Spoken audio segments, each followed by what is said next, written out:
У коровы постоянно пропадало молоко. Фермер решил последовать за ней, но никак не ожидал того, что увидит в траве. На что готова любящая мать ради своего ребенка? В нашем мире очень много историй, где мамы, несмотря ни на что, сделают все, чтобы их дети были счастливы и находились в безопасности. А на что могут пойти животные ради своих малышей? Эта история произошла 3 марта 2023 года в Шотландии, на местной ферме, где жила одна из любимиц фермера — корова по кличке Майри. Хозяйство принадлежало мужчине по имени Хамиш.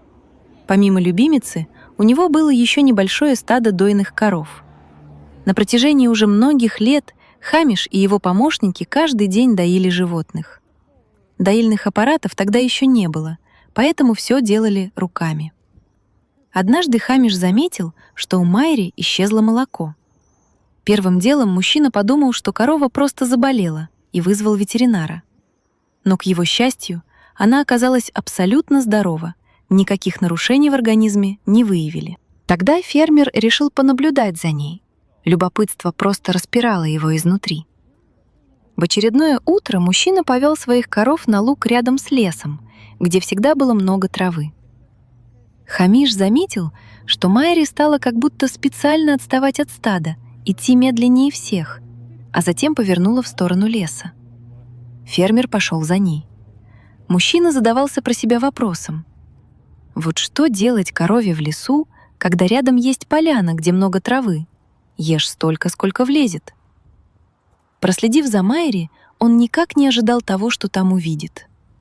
Корова стояла в высокой траве, а рядом лежал маленький теленок, которому она и носила свое молоко.